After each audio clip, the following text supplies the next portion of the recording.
몇 년 전 우리가 한밭교회에서 함께 예배드릴 때입니다. 어느 주일에 외부 강사를 주일 설교자로 초청하였는데 8시 40분이 되어도 도착하지 않으니까 초조해져서 전화를 드렸습니다.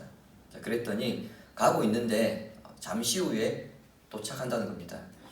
곧 오시겠지 안심을 했는데 50분이 되어서도 도착하지 않으시고 급기야 55분쯤 됐는데 그때도 이제 도착하지 않으시니까 너무 초조해져서 다시 전화를 드렸습니다. 그랬더니 돌아오는 답변이 내비에서 한밭교회를 찍고 왔는데 여기가 아니네요. 한밭교회가 대신에 또 있어요. 그래서 교회 주소를 알려드리고 예정된 시간보다 조금 늦게 예배를 드린 적이 있었습니다. 이런 일을 겪으면 우리가 아는 말을 다시 한 번 더 확인하게 됩니다. 뭐로 가도 서울만 가면 된다. 어떻게든 서울만 가면 되는 것은 맞습니다. 하지만 그 서울이 내가 가고자 하는 서울이 맞는지 확인해야 한다는 거죠. 신앙도 마찬가지입니다. 삼위 하나님께서 우리에게 다양한 방법으로 자신을 계시하셨습니다.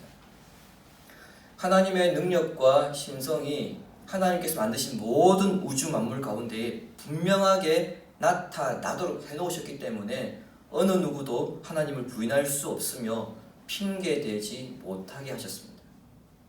이에 따라 인간은 다양한 방법으로 하나님을 알아가며 하나님의 뜻과 계획을 발견합니다.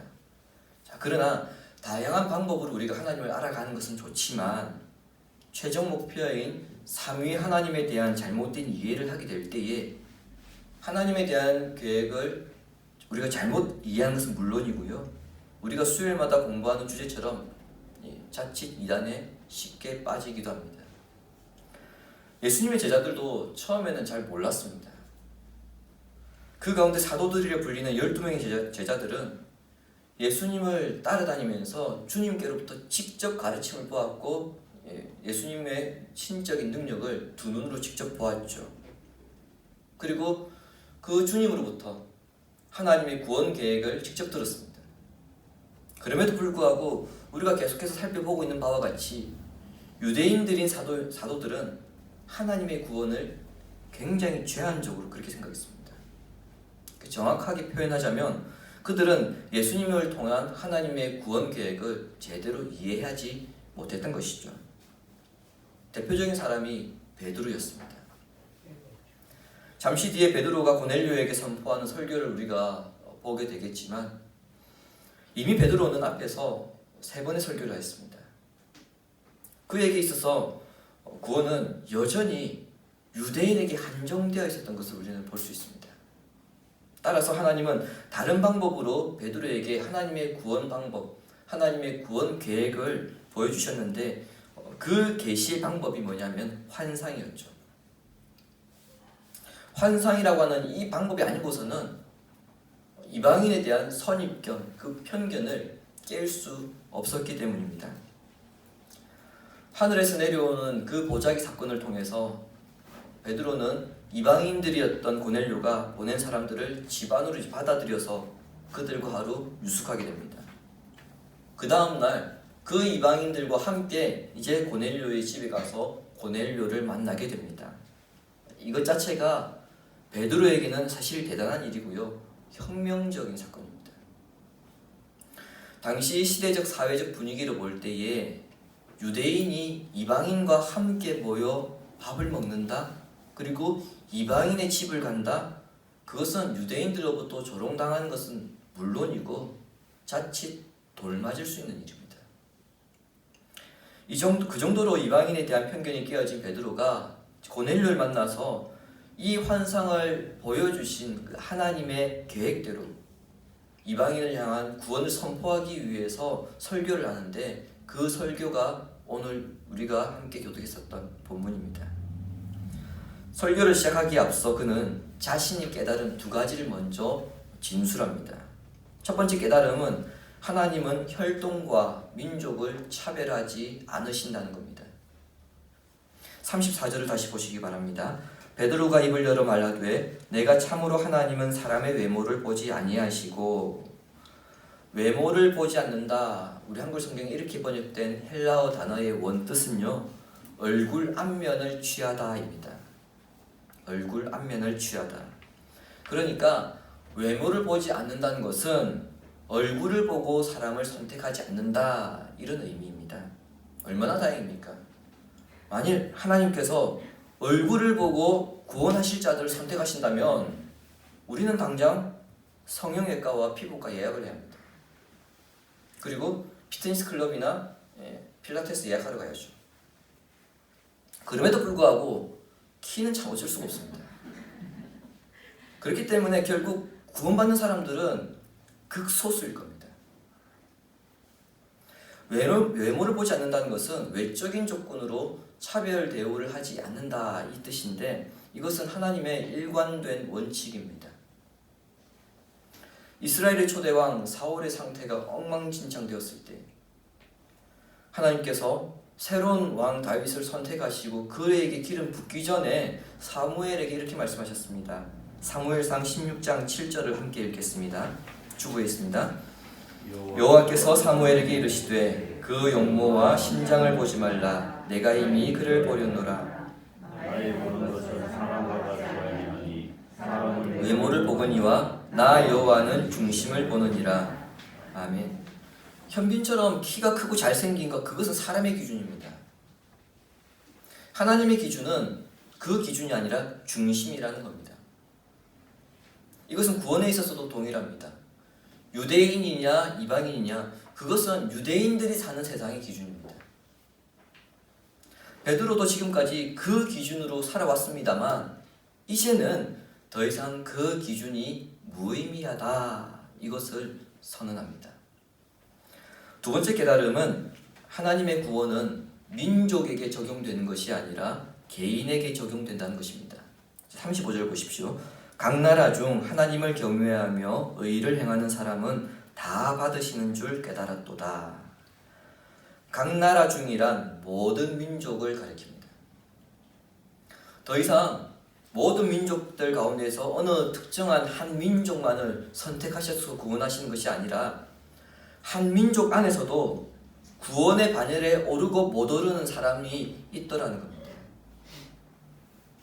사도 바울도 누구든지 주의 이름을 부르는 자는 구원을 얻으리라, 그렇게 선언함으로써 구원은 집단적인 성격이 아니라 개인에게 유효한 것임을 확인하였습니다. 이 두 가지의 깨달음이 베드로로 하여금 고넬료의 집으로 달려가게 만들었습니다. 그리고 이제 그는 성령께서 가라고 하신 그 목적을 이제 이루기 위해서 고넬료와 그의 식구들, 친구들 앞에서 설교를 하게 됩니다. 그런데 고넬료 집에서 전하는 이 설교는 그가 이전에 했던 설교들보다 한 단계 더 진보된 발전한 설교임을 보게 될 것입니다. 제가 설교 초반에도 언급하였습니다만 사도행전 9장까지 이미 베드로의 설교가 3편 기록되어 있습니다. 그 설교에서 베드로가 전한 메시지의 내용들은 이러했습니다. 구약에서 예언한 메시아가 예수 그리스도이며 그분은 우리를 위하여 십자가에서 고난을 당하시고 죽으셨습니다. 그러나 그리스도는 죽음을 이기시고 부활하셨으며 다시 오실 것을 약속하셨습니다. 구원은 율법을 행함으로써 이루어지는 것이 아니라 바로 그 그리스도를 믿음으로써 이루어집니다. 이것이 지금까지 베드로가 해왔던 설교였습니다. 자, 이러한 메시지는 사실 신약의 핵심으로 우리가 손꼽아도 전혀 손색이 없습니다.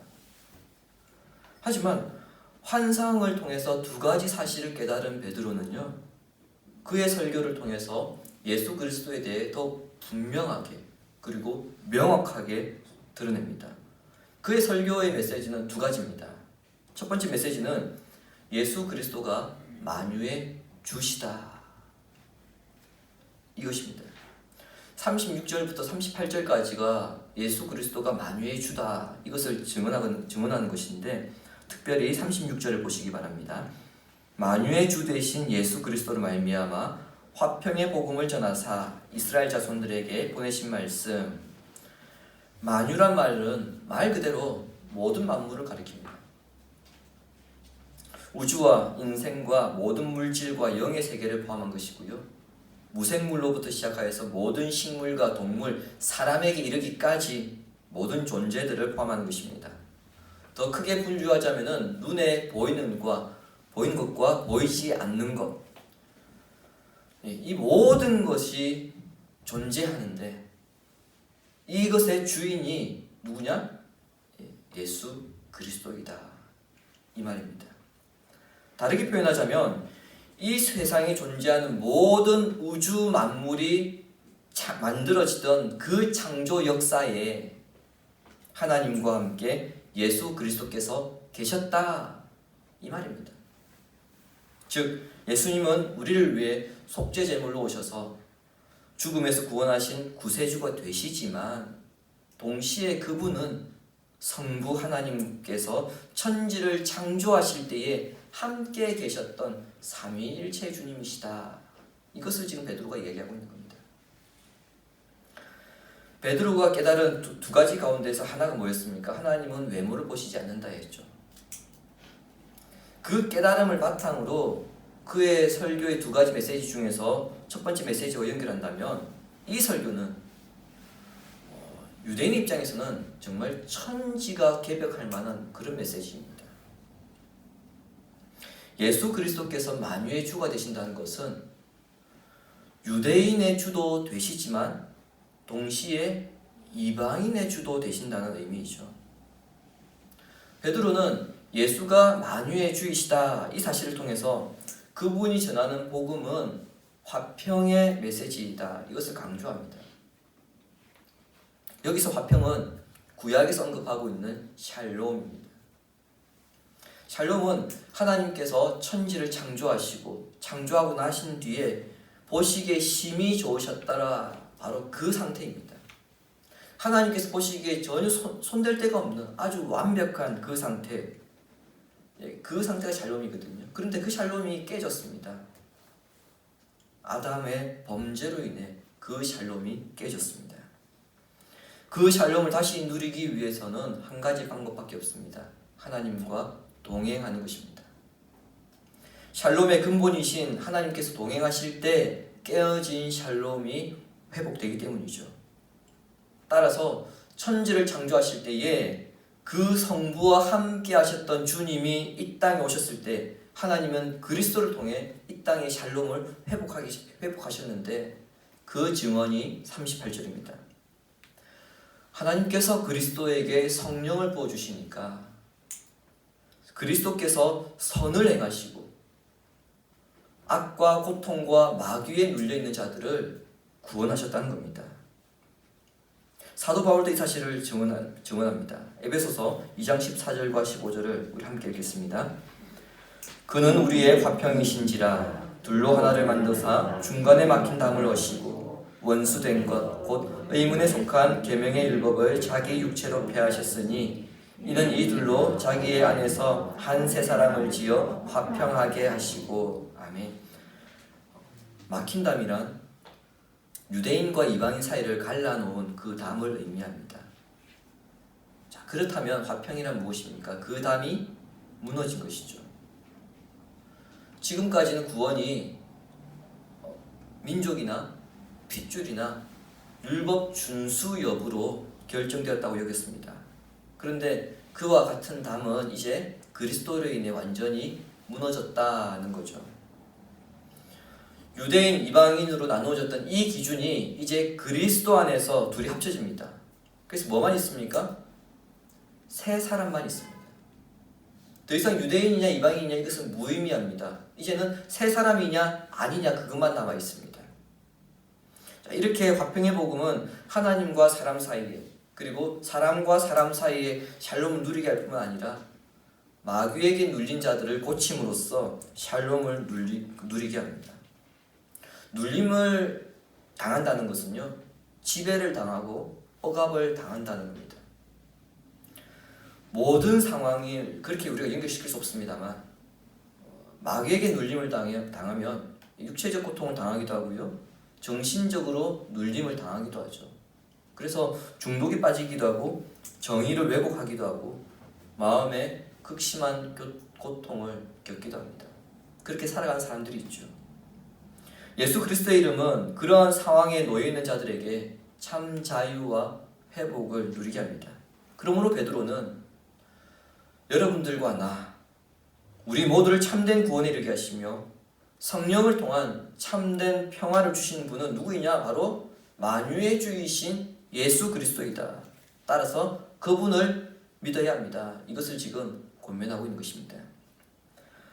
베드로 설교에서 나타나는 두 번째 메시지는 예수 그리스도는 산자와 죽은 자의 재판장이라는 사실입니다. 42절 보시기 바랍니다. 우리에게 명하사 백성에게 전도하되 하나님이 살아있는 자와 죽은 자의 재판장으로 정하신 자가 곧 이 사람인 것을 증언하게 하셨고, 이 구절은 하나님께서 사도들에게 주신 사명이 무엇인가를 밝히는 말씀입니다. 그 사명이란 예수 그리스도에 대해 증언하는 것인데, 그분은 하나님께서 살아있는 자와 죽은 자를 심판하시는 분으로 세우신 분이라는 겁니다. 베드로의 설교 가운데 지금 이 표현 42절 이 표현은 사실 우리에게 굉장히 익숙한 표현입니다. 조금 전 우리가 예배 전에 신앙 고백할 때도 그렇게 고백했지만 예배 때마다 함께 신앙 고백을 하는 사도신경 이 표현이 있죠. 거기로부터 살아있는 자와 죽은 자를 심판하러 오십니다. 여기에서 살아있는 자란 그리스도께서 재림하실 때에 죽지 아니하고 육체의 생명을 그대로 보존하고 있는 사람들을 가리킵니다. 그리고 죽은 자는요, 이미 죽어서 육신이 땅에 묻혀있는 자들입니다. 그들의 영혼은 이미 지옥이나 천국에 가있죠. 그들은 육체의 부활을 기다리고 있는데 그들이 육신으로 부활하여 아직 살아있는 자들과 함께 심판을 받게 되는 일은 언제 일어나느냐? 역사의 끝날이 일어나게 됩니다. 그날 우리가 종말이라고 그렇게 이야기하죠. 이 역사를 주관하시고 그 역사의 끝을 붙잡고 있는 분이 예수 그리스도입니다. 그래서 역사의 마지막 날에 예수 그리스도께서 살아있는 자들과 그리고 죽어서 육체로 부활한 자들 모두 이제 불러 모아놓고 재판장으로서 심판을 하십니다. 너는 영원한 천국으로, 너는 영원한 지옥으로. 그 심판이 세상 끝날에 있게 됩니다. 여기에 대해서는 예수님 스스로 공생의 기간 동안에 당신이 재판장임을 밝히셨습니다. 요한복음 5장 22절 보시기 바랍니다. 아버지께서 성부 하나님을 가리키죠. 아버지께서 아무도 심판하지 아니하시고 심판을 다 아들에게, 여기서 아들은 누구입니까? 예수님이죠. 심판을 다 아들에게, 그리스도에게 맡기셨으니 세상 역사 마지막 날에 하나님께서 심판하시는 것이 아니라 하나님께서 누구에게 위임하셨습니까? 예수 그리스도에게 그 심판을 위임하시고 맡기시고 그 그리스도께서 직접 심판하신다는 겁니다. 자, 이것을 사도들에게 명령하셨고요. 그에 따라 베드로는 지금 고넬료에게 그 사실을 증인으로서 증언하고 있는 것입니다. 하나님께서 심판을 맡기셨고 주님께서 앞으로 일어날 일에 대해서 증언할 것을 또 그분을 따르는 자들에게 맡기셨습니다. 그러므로 우리는 주님께서 부르시는 날까지 증인으로서 증언해야 합니다. 자, 이렇게 말씀드리면 사도들이 증인이라는 것은 알겠다. 그건 당연하다.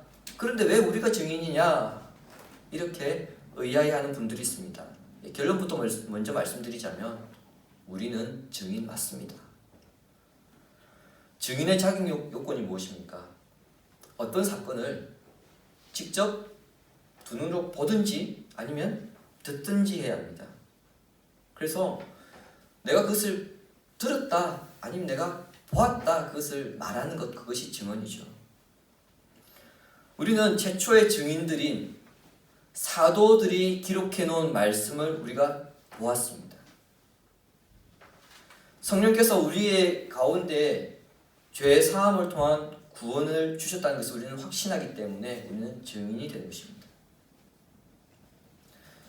사도들이 증언한 것, 성경이죠. 이것이 사실이라면 우리는 이것을 보았기 때문에 우리 역시 증인이 된다는 겁니다. 그러므로 우리가 이것을 증언해야 합니다. 다른 표현으로는 전도해야 한다는 거죠. 우리는 우리의 호흡이 살아 숨쉬는 한 살아있는 자와 죽은 자를 심판하실 분을 증언해야 합니다. 이 증언에는 두 가지 방법이 있습니다. 하나는 직접적인 증언입니다. 직접적인 증언이란 무엇이냐면은 우리 복음성가에 예수 믿으세요라는 찬양이 있거든요. 그 가사처럼 길을 다니면서 만나는 사람마다 직접 예수님에 대해서 이야기하는 것, 그것이 직접적인 증언입니다. 다른 하나는 간접적인 증언입니다. 우리가 살아있는 동안, 우리가 호흡하는 동안 최선을 다해 그리스도가 어떤 분인지를 삶으로 보여주는 것입니다. 멸망의 길을 가야 할 자들이, 그래서 그 심판을 받아서 영원히 죽어야 할 자들이 우리를 통해서 멸망의 길에서 영생의 길로 옮기도록 주님께서 말씀하신 대로 세상의 빛과 소금을 살아가면서 예수님을 드러내는 것, 보여주는 것, 그것이 간접적인 증언입니다. 주님이 사랑하시는 신익하신 성도 여러분, 사도 베드로가 고넬료에게 설교를 통해서 두 가지 메시지를 주었습니다. 하나는 그리스도는 화평의 복음이다. 그리고 다른 하나는 그분은 산자와 죽은 자를 심판하시는 분이다. 근데 이 두 가지를 종합하면요, 성도의 삶은 무엇인가? 성도는 어떻게 살아야 하는가? 이 결론이 드러나게 됩니다. 우리가 하나님께서 그리스도에게 맡기신 그 심판을 증언하기 위해서는, 누가요? 우리가 증언하기 위해서는 그분의 권세, 즉 그리스도의 권세를 강조해야 하고요. 그리고 동시에 그분이 어떤 분인가 이것을 증언해야 하는데 그 방법은 화평이라는 겁니다. 막힌 담을 허무시고 새 사람을 창조하신 그리스도처럼 화평의 삶을 통해 우리를 통해서 그리스도를 보여주고 성령으로 거듭난 사람으로 다시 태어나게 하는 것, 그것이 성도의 사명이고 증인으로서 증언하는 것입니다. 우리가 지금 새벽마다 레위기를 묵상하고 있는데 화목제와 화목제물에 대해서는 이미 우리가 살펴보았죠. 제물을 통하여 하나님께서 죄인과 하나님을 연합하게 하신 것처럼 우리를 통하여서 하나님과 세상이, 그리고 멸망당할 자들이 천국을 바라보게 하며 이 땅에서 샬롬을 누리게 하도록 화평을 위해서 살아가는 삶이 곧 화목제물의 삶입니다. 성도의 목적과 목표는 세상을 향하여서 그리스도가 만유의 주이시며 심판의 주이시다, 이 사실을 보여준 겁니다. 이러한 목표를 위해서 우리는 다양한 방법으로 우리는 그리스도를 증거해야 합니다. 그래서 이 또 목표를 위해서 우리로 하여금 각 사람에게 다양한 은사를 주셨습니다. 또 다양한 방법으로 그 삶을 살아가게 하셨습니다. 그리고 다양한 공동체를 이루게 하셨습니다. 그래서 여러분, 우리가 똑같이 한 교회를 다니지만 각자가 같은 상황에 처해 있는 것이 아니라 다양한 상황에 처해 있습니다. 그런 방법들을 통해서, 그런 상황들을 통해서 그리스도를 드러내게 하기 위해서입니다. 그러므로 여러분 각자는 하나님으로부터 세상에 파송되어 화목하게 하는 직분을 부여받았음을 기억하고 예수 그리스도를 드러내기 위해서 화목제물의 삶, 예수의 증인의 삶을 살아감으로써 성도의 사명을 온전히 이루며 살아가기를 예수님의 이름으로 축원합니다. 아멘.